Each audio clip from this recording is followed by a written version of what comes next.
सर्वांना महाशिवरात्रीच्या हार्दिक शुभेच्छा। तर आज मी महादेवाची कशा पद्धतीनं पूजा करणार आहे ते सांगणार आहे। त्यासाठी मी पूजाची थाल बघा कशी सजवलेली आहे।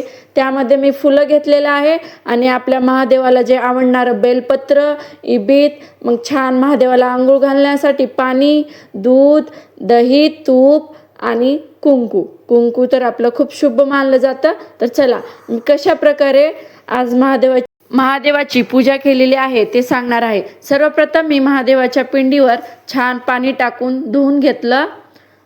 आई म्हणे दिसत नाही म्हणे, म्हणून मी म्हणलं चल अजून पुढे आली थोडीशी। मग छान त्याला महादेवाच्या पिंडीवर पाणी टाकून छान त्यांना घासून धुवत होते। मग त्यानंतर दूध घेतलं, दूध टाकून चांगलं महादेवाच्या पिंडीवर घासून घेत होते महादेवाच्या पिंडीला। मग त्यानंतर दुधानंतर पाणी टाकून साफ करून घेतलं। मग नंतर लगेच दही घेतलं, दही टाकून छान महादेवाच्या पिंडीवर दही टाकून घासून घेतलं छान।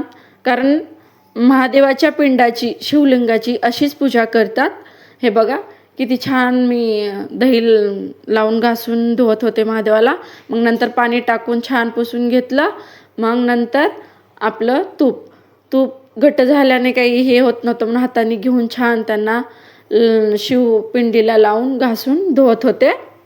बघू शकता तुम्ही, एवढं छान वाटलं ना आज या महादेवाची पूजा करून की खरंच मन एवढं शांत वाटलं ना, खूपच शांत।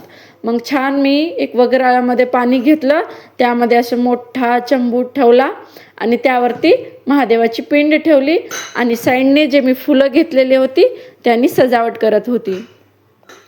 तर बघा मी किती छान फुलं ठेवून सजावट करत होती, कारण फुलांनी आणि बेलपत्रांनी महादेव खूप शोभून दिसतात। मग छान कडेने फुले लावून सजवून घेत होती। तुम्ही बघू शकता किती छान दिसत आहे। मला पण खूपच आवडलं। माझी आई पण एवढी खुशी झाली ना माझ्या आईला बघून, एवढी छान पूजा पाहून मन असं एकदम म्हणजे असं तृप्त झालं आत्मा आपला। मग छान मी पूजा केली, असे छान फुलं लावून साईडला छान झाकून घेतलं सगळं। मग आता आपण महादेवाची पूजा करून घेऊया। मग छान जे मेन आपल्या महादेवाला इबीत लावतात ते इबीत लावून घेतलं, ओलं झाल्यामुळं लागत नव्हतं। मग छान त्याला आई म्हणली असे थोडंसं घासून ही कर म्हणली, घेतलं घासून आणि देवाला 3 पट्टे ओढलं इबीताचे छान। आणि मी पण स्वतः लावून घेतलं इबीत, कारण महादेवाचा मान आहे बेलपत्र, इबीत। मग छान बेल व्हालं। आपली मराठी संस्कृती कधी सोडायचं नाही, डोक्यावरला पदर पडू द्यायचा नाही, कारण कमीत कमी पूजा करताना तर डोक्यावर पदर पाहिजेच।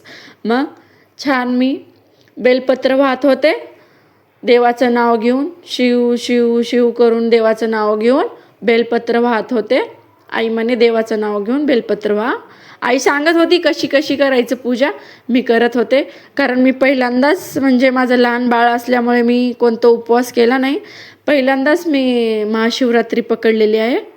बघू देव मला फळ देईल न देईल, पण मला छान वाटलं आज पूजा करून। मग छान फुलं वाहलं महादेवाला ना, गोकर्णीचं फूल वाहतात। पांढरं फूल वाहलेलं कधी पण शुभ मानलं जातं आणि खास करून आमच्या घरात गोकर्णीचं फूल आलेलं होतं, म्हणून मग मी आईला म्हणलं गोकर्णीचं फूल दे म्हणलं। मग आईने गोकर्णीचं फूल आणलं। हे बघा गोकर्णीचं पांढरं फूल महादेवाला खूप शुभ मानलेलं जातं हे फूल।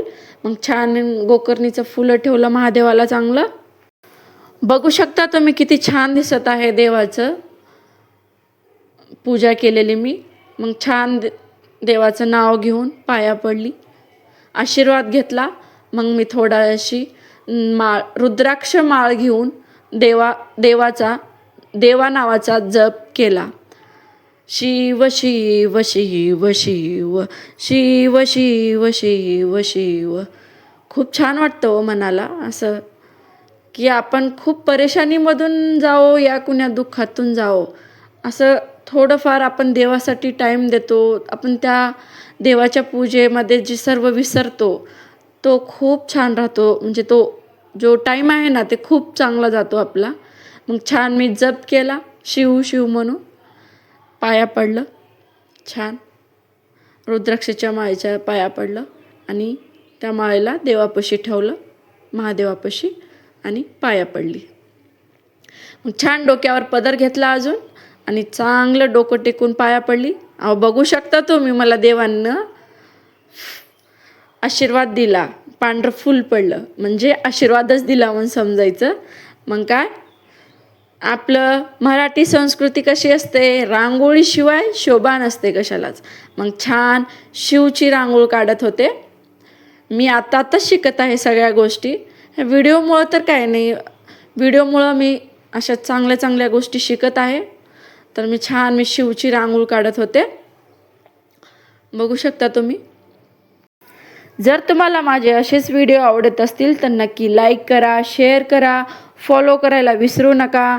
आणि इंस्टाग्रामवरती चांगलेच फॉलोअर्स वाढत आहेत. अजून तुमचा असाच सपोर्ट राहू द्या. बघू शकता फायनली माझ्या देवाचा लुक किती छान झालेला आहे. रांगोळी पण बघू शकता आणि